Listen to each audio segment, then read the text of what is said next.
Sige, stand up.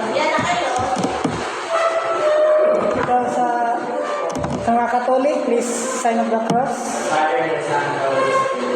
So everyone, let's pray. Okay, thank you. Sit down. So ready na ba mo? Okay, kuha na 1/4. Magpa na ta assessment. Ha? Yes. Yes, mo rin eh.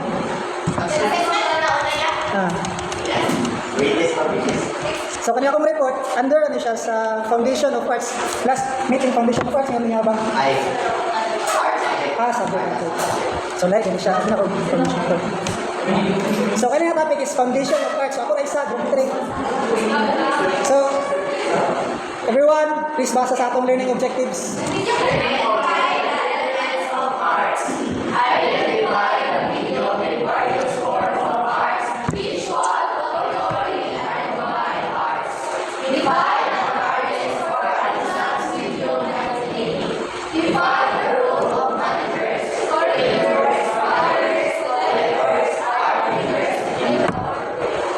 Okay, thank you.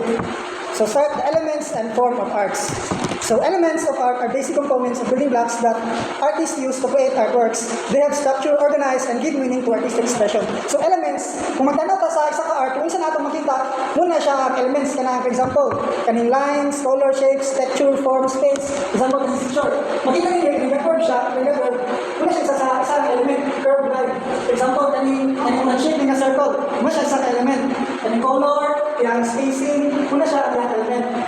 Kung saan components nga nasa art, muna siya ang elements. So, visual arts, pakibasa, visual arts. Visual arts are arts experience through sight. They use visual elements like light, color, shape, texture, form, space, and value. Examples: painting, sculpture, architecture, photography, and volume. So, visual arts. Kung ang arts nga makita nato through sight. Kani example gapon. Patanawin mo, mali siya visual arts. Malita na siya muna siya visual arts. Magtanaw ko ato picture. O muna na siya. Ana pa ni building. Kaya nakita na siya. Muna siya visual arts. Kung saan kita si mga mata. Yes. Imaginary art. Yes. So auditory arts, everyone, pakibasa.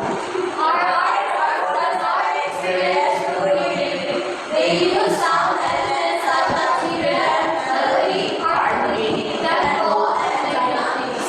Examples: music and instrumental compositions, or performances, sound installations. So there is a tunog from the word auditory, audio. So hearing. Ang sa itong madunggan, auditory arts, kanang madungan na ito sa through eyes. Kung visual, through eyes. Auditory, through hearing. Combined arts, everyone. Combined arts integrate and co-visual and auditory elements. They engage more than one sense at a time. Example: theater, opera, musical performances, and multimedia art. So combined arts, combine na ang visual o auditory. For example, kaya nga sa picture, kung saan man sila?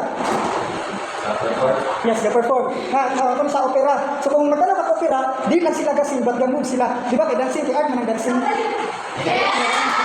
Nga na, combined arts. Sabi lang visual o ang auditory.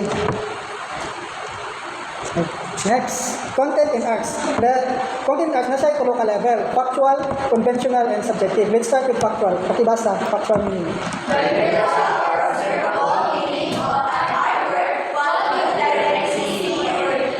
No, mura na siya visual arts, no? Kung saan yung makita direct, so mauna siya.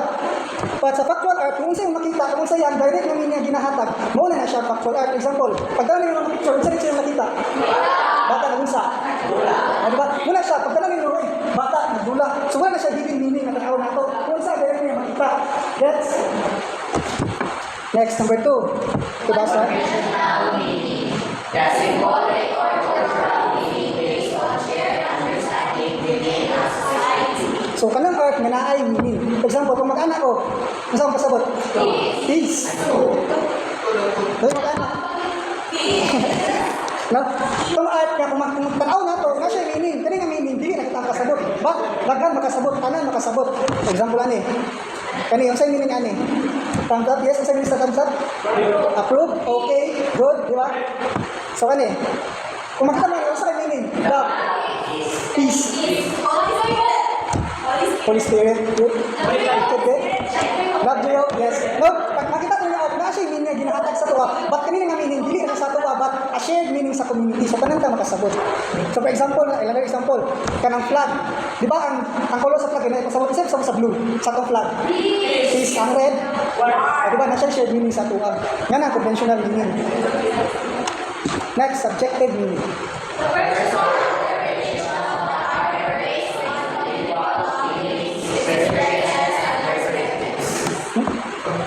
Justin, kung saan kasabutan ni Justin? Subjective meaning sa art.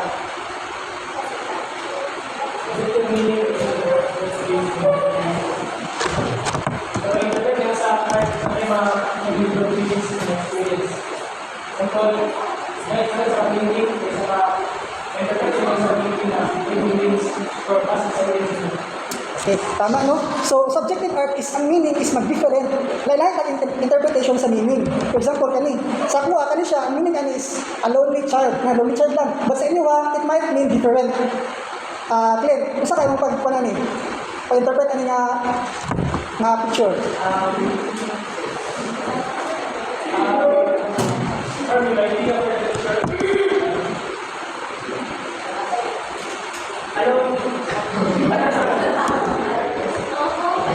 Okay, thank you, Trixie. Sige, Trixie. Trixie.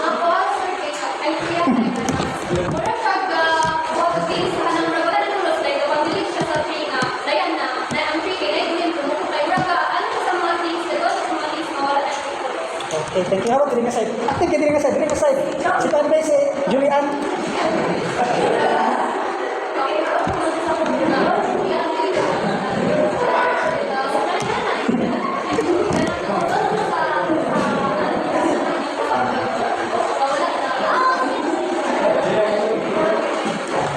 Sige, sharing. Tanbay, save by save.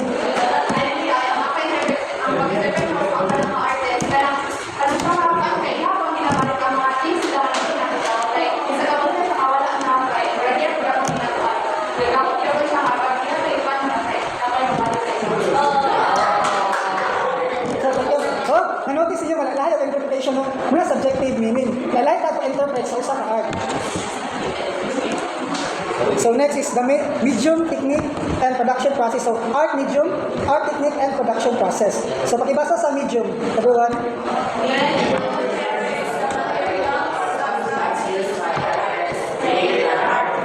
So medium, kung saan ang atong gigamit.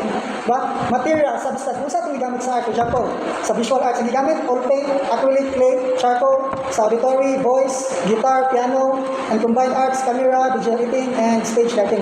So medium arts, timan nila nga, medium means kung saan gigamit. Next is technique. Pakibasa sa technique. Technique is the method or skill used by artists in applying the medium.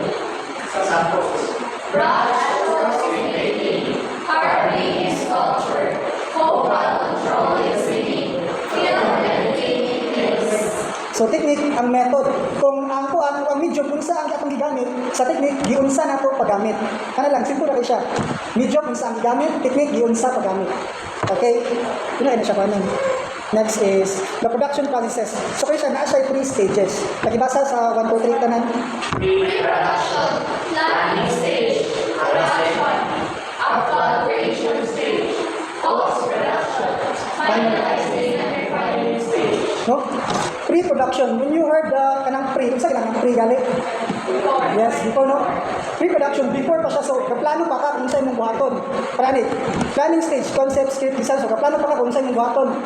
Then production, ang actual creation, inyo na siyang gibuhat. Na kaning pre-production, before, production is in present, inyo nang gibuhat. And then, kaning post-production is, kung ato pa na siyang ikuan is, final touches. After final touches na siya. Nabuhat na mo, kung ino pa siyang gipatsada. Ano lang siya.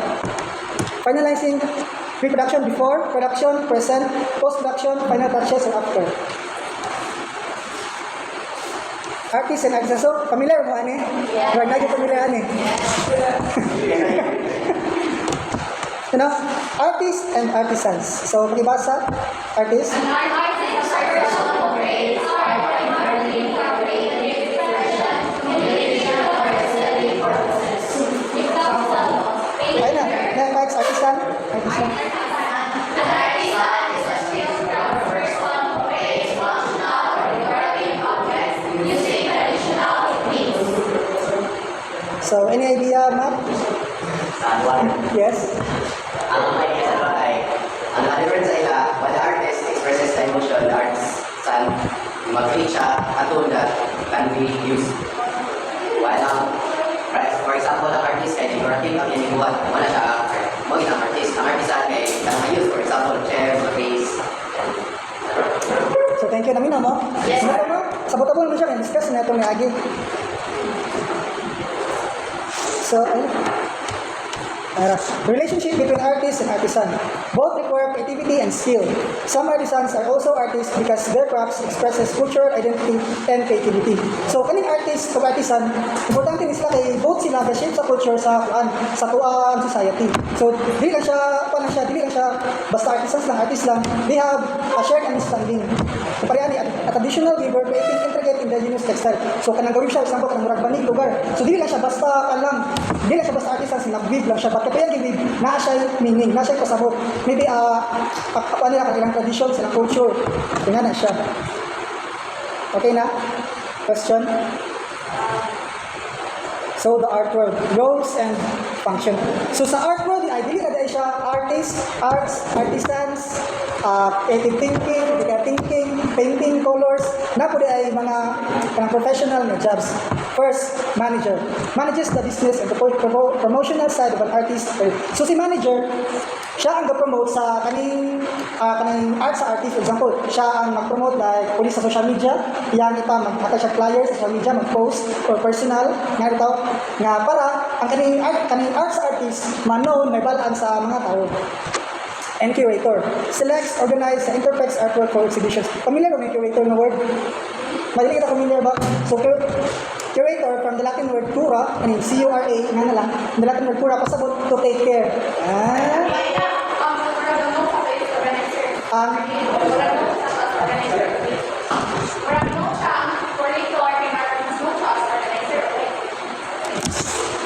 Ang ang organizer mas kuna siya bagay na siya sa kaning manager, but the creator bulit na organizer. Ang kaning creator is siya ang organize sa artworks. For example, natay exhibit kini creator musulod si creator great kung saan siya klase ng exhibit. For example, kini exhibit is local heritage, so kanila siya na community. So, for example, diri sa Bukidnon, ang kaning creator iyang isulod dira ng mga arts yang pilion is katong naay meaning inside diri sa Bukidnon. Dili siya mo pili atong mga artist nga gikan sa western. Yes? Yes, Siya ang pipili. Yes, siya ang pipili. Kung saan ang art ang ibutan, di ba? Siya po gaalaga po ng mga arts. bali siya kay Yes, muna siya guide. Pwede. So next, buyer. From the word buyer, ipalit. Ba? Pwede personal hobby or collection. So collector. Acquires artwork for preservation, investment, or appreciation. So mura na siya buyer, no? Ang collector. So same na sila. So arts dealer acts as a middle person who sells artworks and connects artists with buyers. So siya ang tig-connect. For example, ay si Jeremy. May art si Jeremy. And then gusto mo palit si Joe. Ito nga Joe. Si Jeremy, bitaw pa na siya artwork. Gusto ka? Ayan na. Yes. Kumula siya bridge ba?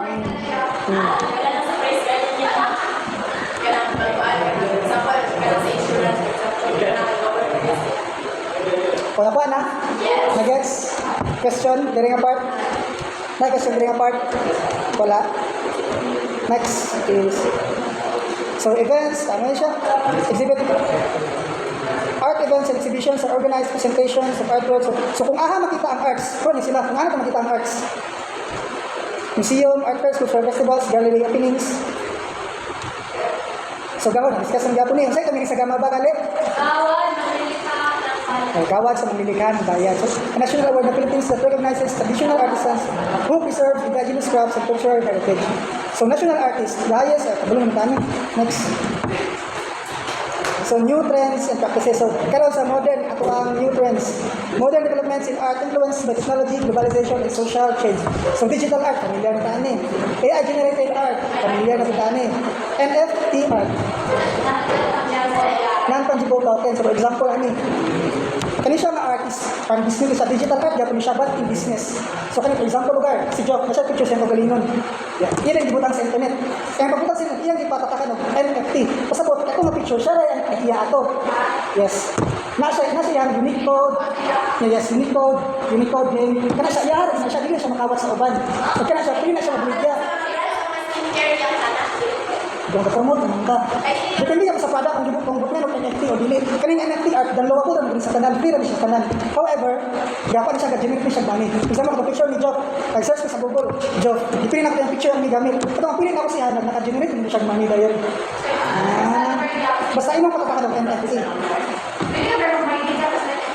Yes, pwede. Yes. Ha? Okay na? Question, try. Interactive installation. Kablo mo sa mga interactive installation nga pa na to art karon. For example, pinaka-basic is ang motion sensor. Bakit pa? Sige suga. Yes, so kanya na. Interactive installation. Pag nakaka, yes, okay, mag-gets na. So, social media art platforms, Facebook, Twitter, Instagram, YouTube. Wala siya. Question. So, basa, conclusion, everyone. Art is built from elements. It carries different levels of meaning. It requires medium and technique. Artists and artisans hold shape cultures. The art world includes many professionals. Art continues to evolve through new trends. So, moro ko siya. May question? Question? Wala?